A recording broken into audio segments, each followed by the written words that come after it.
तरीके के सवालों में आप देखो इस फॉर्मूले को भी इस्तेमाल कर सकते हो, X plus Y plus X गुणा वाई बटे 100। क्योंकि यहाँ पे लगातार 2 बार वृद्धि हो रही है। चक्रवृद्धि ब्याज का मतलब है पहले ही वर्ष भी 10% का ब्याज लगा, उसके बाद जो मतलब कि मूलधन होता है और जो ब्याज होता है पहले साल का, उसके ऊपर फिर अगले साल 10% का ब्याज लगेगा, यानी कि टोटल जोड़ के। और साधारण में ये होता है कि हर साल ब्याज पर वो क्या कहते हैं कि ब्याज पर ब्याज नहीं लगता है। साधारण ब्याज में ब्याज पर ब्याज नहीं लगता, केवल मूलधन पर ब्याज लगता है। लेकिन इसमें क्या होता है कि इसमें हर साल मू- मूलधन में ब्याज जुड़ जाता है और फिर उस पर दोबारा से फिर ब्याज लगता है। इसी तरीके से कभी कभी वो देगा कि एक पहले वर्ष 10% ब्याज लगा और दूसरे वर्ष 20% ब्याज लगा।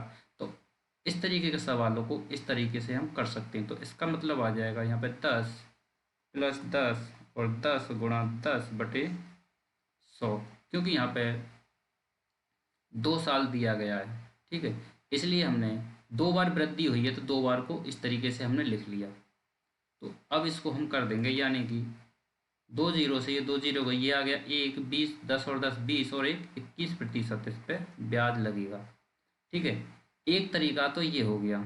अब हम इसका, इसमें क्या अर्जित ब्याज पूछा है, हम 1200 का, अगर 1200 का हम 21% निकाल दें, 1200 का हम 21% निकाल देते हैं, तो ये आ जाएगा 12 × 21, 21 दूनी 42, 4 और 21 और 4 हो गए 25, यानी 252। एक तरीका तो ये है। ठीक है, और एक तरीका और बता, एक तरीका इसका मैं आपको बताता हूँ। इसका मतलब आपको मैंने बताया कि 10% का मतलब होता है 1/10, यानी कि एक साल में 10% से 10 पर 1 की वृद्धि हुई। जब 10 पर 1 की वृद्धि हुई तो संख्या कितनी होगी, संख्या होगी 10 से बढ़ के 11। जो हमारी संख्या है वह 10 से बढ़ के 11 होगी हमारी रेशियो में। इसी कॉन्सेप्ट को हम यहाँ पे इस्तेमाल करेंगे। ये हो जाएगा 1200 गुणा 11/10 गुणा, पहली बार 10% था और उसके बाद दोबारा फिर 10% लगा, तो एक और बार कर देंगे इसको। अब इससे इसे हम काट देंगे तो ये हो जाएगा हमारा 121। 11 × 11 121 होता है और गुणा 12, यानी कि 12 × 12 और 12 दूनी 24 और 1 25 हासिल 2, और 12 × 12 और 2 14, यानी कि ये आ गया हमारा जो संख्या हमारी 1200 थी, वो 2 साल बाद जिस पर 10% का ब्याज चल रहा था, 10% चक्रवृद्धि ब्याज चल रहा था, वह 2 साल बाद इतनी हो जाएगी। अब उसने पूछा है ब्याज कितना हुआ, यानी कि टोटल संख्या हमारी 1452 होगी, उसने ब्याज पूछा, तो जो हमारा मूलधन था इसको हम इसमें से घटा देंगे। ये हो जाएगा हमारा मूलधन। इसका आंसर हो गया 252। अब बढ़ते हैं आगे। इसमें कहा गया है कि 60 व्यक्ति किसी दीवार को बनाने में 36 दिन लगाते हैं। काम का छठा हिस्सा पूरा होने पर एक चौथाई श्रमिक काम छोड़कर चले जाते हैं। काम को पूरा करने में कुल मिलाकर कितने दिन का समय लगेगा? कुल मिलाकर जो पहले दिन लगे और जो बाद में दिन लगे उन सब का पूछा है। तो देखो, इसमें कहा गया है 60 व्यक्ति 36 दिन में, 60 व्यक्ति 36 दिन में एक काम को करते हैं, यानी कि हम इसको मान लें टोटल काम हमारा हो गया 36 × 60। ठीक है, तो ये हो गया हमारा 216 और जीरो, क्योंकि 36 का स्क्वायर होता है 216, छताम 6 का स्क्वायर, 6 का क्यूब होता है 216, छताम 36 छेंगे 216, एक जीरो आ गई। ये हमारा टोटल यूनिट काम हो गया। ठीक है, उसने कहा है कि काम का छठा हिस्सा, यानी कि इसका छठा हिस्सा पूरा होने पर, जब इसका छठा हिस्सा पूरा हो गया तो इसका छठा हिस्सा कौन सा है, जब इसमें छठा 6 का इसमें भाग देंगे तो ये आ जाएगा हमारा, यानी कि यहाँ की जगह हम यहीं भाग दे लें, 6 का भाग देंगे तो 6 से 6 गया, तो ये हमारा आ गया 360। यहाँ से भी काट सकते थे हम, लेकिन ये हमारा कितना आ गया 360 आ गया हमारा छठा हिस्सा। ये क्या कह रहा है, काम का छठा हिस्सा पूरा होने पर हमने 360 घटा दिया, क्योंकि हमारा छठा हिस्सा काम पूरा हो गया। 360 घटाने के बाद कितना बचा, जीरो, जीरो और 11 में से 3 गए तो 8 और यहाँ बचा ये 1800। ये हमारा 1800 यूनिट काम बचा। उसके बाद कह रहा 1/4 श्रमिक काम छोड़कर चले गए। ठीक है, 1/4 श्रमिक काम छोड़कर चले गए, यानी कि श्रमिक कितने थे? 60। जब श्रमिक 60 थे, ठीक है, उसमें कह रहा 1/4 यानी 1/4 काम छोड़कर चले गए, तो बचे कितने? 4 में से 1 काम छोड़कर चले गए तो बचे कितने? 3, यानी 4 में से 3 काम करने वाले बचे। तो यहाँ हो जाएगा 3 × 4, ये हमारे हो गए श्रमिक। ये हमारे हो गए श्रमिक। कितने हो गए? 4 एकम 4 और ये हो गए हमारा 15 चौके 60 और 15 तिया 45, यानी श्रमिक हो गए हमारे 45। अब ये कह रहा है कि जो ये 1800 यूनिट हैं काम को पूरा करने में कुल मिलाकर कितने दिन का समय लगा? जो ये 1800 यूनिट हैं, बचा हुआ जो 1800 यूनिट हैं, ये हमारे 45 लोगों ने किया। ठीक, तो ये हो जाएगा हमारा 1800 बटे 45। कितने दिन में किया? इतना यूनिट काम 45 लोगों ने किया, तो कितने दिन में होगा? 45 से कट जाएगा। सबसे पहले हम इसे 9 से काट लेंगे। 9 दूनी 18 और 9 पंजे 45, यानी ये कट गया हमारा 200 बार। अब इसको 5 से काट देंगे। 5 चौके 20, यानी कि ये हो गया हमारा 40 दिन। पहले हमको लगे थे कितने लगे? काम का छठा हिस्सा पूरा होने में, छठा हिस्सा पूरा होने में 1/4 श्रमिक काम छोड़कर चले जाते हैं, यानी कि जो छठा हिस्सा है ये पूरा होने में, ये कितने दिन में पूरा हुआ? ये जो छठा हिस्सा जब पूरा किया था तो कितने लोगों ने पूरा किया था? ये किया था 60 लोगों ने। ठीक है, ये 60 लोगों ने, 60 लोग कितने दिन में कर देंगे? तो 0 से 0 गई और 6 से ये 6 बार गया, यानी कि पहले जो छठा हिस्सा था वो तो 6 दिन में हो गया जब 60 लोगों ने काम किया, और उसके बाद छठा हिस्से में 360 यूनिट काम हो गया। उसके बाद 1800 यूनिट बचा, जिसमें से 1/4 श्रमिक जब चले गए तो 3/4 यानी कि 45 श्रमिक बचे।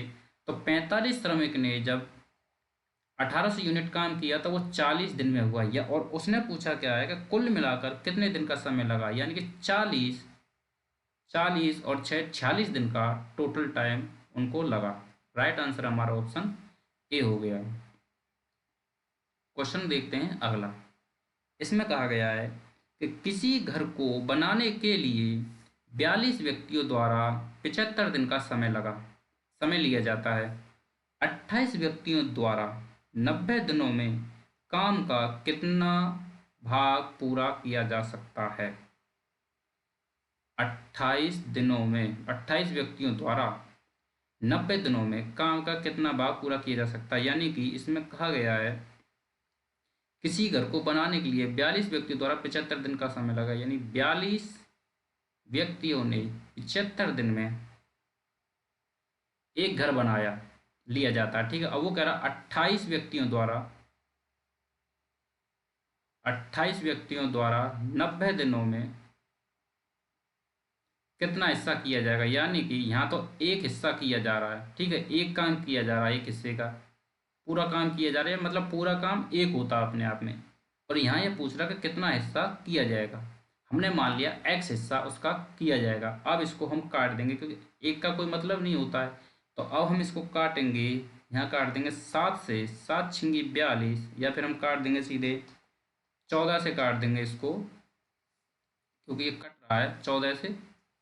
14 तिये 42 और 14 दूनी 28। ठीक, अब ये कटेगा 15 से, 15 पंजे 75 और 15 छिक्के 90 और कट रहा है, यानी कि ये 3 एकम 3 और 3 दूनी 6, ये हो गया 4, यानी कि ये हो गया 5 बराबर 4 बटे x, यानी कि जब x इधर जाएगी तो 5 ये इधर आ जाएगा, यानी x बराबर हो गया 4 बटे 5। हमारा राइट आंसर हो गया ऑप्शन नंबर बी। देखते हैं अपना अगला सवाल। इसमें कहा गया है कि देखो, प्रभात ने एक निश्चित गति से 240 किलोमीटर दूरी तय करता है। यदि वह 3 किलोमीटर प्रति घंटे अधिक तेज गति से साइकिल चलाता है तो वह गंतव्य तक पहुंचने में 4 घंटे कम समय लेता है। प्रभात ने वास्तव में साइकिल कितने किलोमीटर प्रति घंटा की गति से चलाई? यानी कि हम यहाँ पर फॉर्मूला इस्तेमाल करेंगे, हम करेंगे जैसे चाल बराबर होता है दूरी बटे समय। हमें यहाँ पे समय का फॉर्मूला लगाना है। समय ऊपर आ गया तो यहाँ नीचे आ जाएगी हमारी चाल, दूरी बटे चाल। ठीक है, इस फॉर्मूला का हम यहाँ पे इस्तेमाल करने वाले हैं। ठीक, अब मैं इसको करके बताऊंगा आपको किस तरीके से करना। देखो यहाँ टाइम हमारा T1 हो गया। टाइम पहले हमारा कितना लग रहा था, यानी जब हम 240 किलोमीटर की दूरी जब हम तय कर रहे थे, 240 किलोमीटर की दूरी हम जब तय कर रहे थे कितनी स्पीड से, हमने वह स्पीड मान ली s। ठीक है, उसके बाद उसने अंतर दिया 4 किलोमीटर कम हो गए, तो हम अंतर निकालेंगे तो माइनस का चिन्ह लगाते हैं। और 240 की दूरी जब हम तय कर रहे थे कितनी गति से, यानी कि s+3 किलोमीटर अधिक तेज, यानी कि उस s जो भी गति थी उसमें हम 3 जोड़ देंगे, यानी कि ये टाइम हमारा T2 हो गया और ये T1 हो गया। तो इसमें हमें अंतर कितने का था, हमारा अंतर दे रखा है 4 घंटे कम लगते, यानी 4 घंटे का उसका अंतर है। तो इसमें हम क्या करेंगे, सबसे पहले जो 240 है ये, इसको हम इसमें से कॉमन ले लेंगे। यहाँ बचेगा s और यहाँ बचेगा 1/s+3 बराबर 4। उसके बाद हम क्या करेंगे, इनको जोड़ देंगे। तो यहाँ पे ये आ जाएगा, सबसे पहले ये s गुणा s+3 हो जाएगा नीचे, और उसके बाद ये आएगा s+3 माइनस, इधर ये s आ जाएगा तो ये हो जाएगा माइनस का, और ये 4 है, और ये जो 240 है इसको आ जाएगा, ले लेंगे यहाँ नीचे, ये हो गया 240, यहाँ आ गया नीचे। ठीक है, अब ये s कट गई, ऊपर बचा केवल 3। अब ये 4 से ये कट जाएगा 60 बार, और नीचे बचा केवल 60। ठीक, तो इसके बाद हमारा क्या बचा, ये एक तो बचा, ये ऊपर जैसे 3 है, ये जो 3 है यहाँ, ये जो सिंगल 3 बचा है, हम इसको भी नीचे लेके जा सकते हैं। तो यहाँ हमारा ऊपर फिर बचेगा केवल 1, और ये बचा हमारा s+3 बराबर, यहाँ हमारा 1 बचा, जब 4 से हमने काटा, 4 एकम 4, और 240 को 60 बार काट दिया, तो ये आ गया हमारा 240, और जो 3 को भी हम यहाँ नीचे ले आएंगे तो ये हमारा 3 आ गया यहाँ नीचे। ठीक, अब इसमें क्या करेंगे, देखो एक तरीका तो ये है कि इसके आप s² + 3 गुणा 3s बराबर 6×3 = 18, इसके आप गुणनखंड कर लो, क्योंकि एक ऊपर है और एक ही ऊपर है, ये एक एक कट जाएगा, इसके बराबर ये डायरेक्ट वैल्यू आ जाएगी। एक तरीका तो आपका ये है।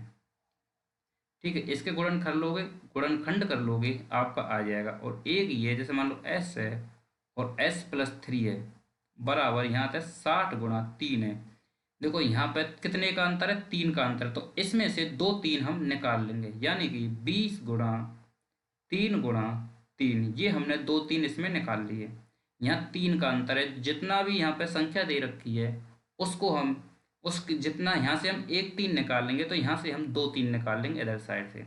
उसके बाद जब हमने यहाँ से 3 निकाल लिया तो यहाँ बचेगा केवल 1, और जब 1 बचा तो उस जो बची हुई यहाँ पे जो गुणनखंड करने हैं, जो बची हुई संख्या है उसको हम ऐसे गुणनखंड करेंगे जिन दो अंकों के बीच में या जिन दो संख्याओं के बीच में केवल 1 का अंतर हो।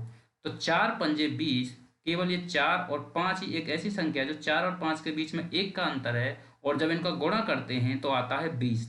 अब इसमें क्या करेंगे, 1 3 तो हम इसको दे देंगे, 1 3 इसको दे देंगे, ये वाला 3 हमने इसको दे दिया, और ये वाला 3 हमने इसको दे दिया। तो ये हो गया 4×3 = 12, और ये हो गया 5×3 = 15। यानी कि जो कम स्पीड है वो 12 है, और जो ज़्यादा स्पीड है वह 15 है। कम यानी कि जो हमारी एक्चुअल स्पीड है, उसमें पूछी है वास्तव स्पीड, यानी जो एक्चुअल स्पीड है वो 12 है, और जब 3 किलोमीटर और बढ़ाई गई, जब 3 किलोमीटर बढ़ने के बाद वह स्पीड हमारी 15 हो गई। तो इसमें पूछा है वास्तव स्पीड, यानी कि एक्चुअल स्पीड हमारी 12 होगी, कभी कभी वह बढ़ी हुई स्पीड भी पूछ लेता है, वह हमारी आ जाती जब 15। बढ़ते हैं अगले सवाल पर। इसमें कहा गया कि स्थिर जल में रजनी 7.5 घंटे में 135 किलोमीटर नाव चला सकती है, जबकि वह धारा की विपरीत 4 घंटे में 48 किलोमीटर नाव चला सकती है। पानी की धारा की गति किलोमीटर प्रति घंटा में ज्ञात कीजिए। देखो यहाँ पर जो नाव की जो चाल है उसको हम x मान के चलते हैं, ठीक है, और जो नदी की चाल है उसको हम यहाँ पर y मान के चलते हैं। अगर इधर नदी बह रही है, अगर इधर ही हम अपनी नाव चला रहे हैं तो हमारी जो स्पीड है वो आ जाती है x प्लस वाई, और अगर नदी इधर बह रही है और नाव अगर हम इधर चला रहे हैं तो जब स्पीड हो जाती है हमारी x माइनस वाई। तो इसमें कहा गया है कि स्थिर जल में, स्थिर जल का मतलब है कि ना तो नदी इधर बह रही है और ना ही नदी, मतलब ना तो नदी की कोई स्पीड ही नहीं है, ना तो इधर बह रही है और ना ही नदी इधर बह रही है, यानी कि नदी की जो स्पीड है वह जीरो है। जब नदी की स्पीड यानी वाई की स्पीड जब जीरो हो जाएगी तो जो एक्चुअल जो स्पीड निकल के आएगी वह एक्स की ही स्पीड निकल के आएगी, ठीक है। एक्स का मतलब है जो स्पीड होगी वह नाव की स्पीड निकल के आएगी। तो इसका मतलब इसने कहा है 135 किलोमीटर नाव चलती है 7.5 घंटे में, जो एक्स आ जाएगा हमारा 135/7.5, यानी कि इस पॉइंट को यहाँ से हटा दे तो यहाँ आ गया जीरो, और इसे हम काट देंगे 15 से, 15 पंजे 75, और ये कट जाएगा 15 नम्मा 135 और जीरो हमारी आ गई। 5 से काट देंगे इसको 18 बार, 18 पंजे 90, यानी कि जो x की वैल्यू आ गई वह हमारी 18 किलोमीटर प्रति आर स्पीड आ गई, यानी कि हमारी जो नाव की स्पीड है वह 18 किलोमीटर प्रति आर आ गई। अब इसमें कह रहा है कि जब वह धारा के विपरीत चले, धारा के विपरीत का मतलब है कि नदी तो इधर चल रही है और हमारी जो नाव है वो हम इधर चला रही, तो स्पीड हमारी हो जाएगी x माइनस वाई। जब हमारी स्पीड x माइनस वाई हो जाएगी तो स्पीड का फॉर्मूला होता है दूरी कितनी है 48 किलोमीटर, और चाल कितनी है, मतलब टाइम कितना है 4 घंटे। जब दूरी को हम समय से भाग देंगे तो हमारी निकल के आ जाएगी चाल, वह भी कौन सी चाल, जब धारा के विपरीत हमारी नाव चल रही हो। तो ये 4 से कट जाएगा 12 बार, तो ये हमारी आ गई 12 किलोमीटर प्रति आर। अब इसमें पूछा क्या, इसमें पूछा है कि पानी की धारा की गति क्या है, यानी नदी की चाल इसमें पूछी है, नदी की चाल इसमें पूछी है। तो कुछ नहीं, हम रख जैसे मान लो x माइनस वाई बराबर 12 दे रखा है और x की वैल्यू हमें दे रखी है 18, x की वैल्यू हमने निकाल ली, इसमें दे रखी है 18, तो x की जगह 18 रख देंगे बराबर y, ये आ गया 12, तो माइनस का y बराबर 12, और ये 18 को इधर ले जाएंगे, ये प्लस का है तो ये हो जाएगा माइनस का y, और 12 माइनस का 18, तो 18 बड़ी वैल्यू है तो माइनस का 6 आ जाएगा, और माइनस से माइनस कट जाएगा, y मतलब y की वैल्यू आ जाएगी 6। और यही हमसे सवाल में पूछा है कि पानी की धारा की जो गति है वह क्या है, और पानी की धारा की जो गति है, नदी की जो गति है वह हमने y मानी थी, और y की स्पीड हमारी आ गई 6, और यही सवाल में हमसे पूछा है।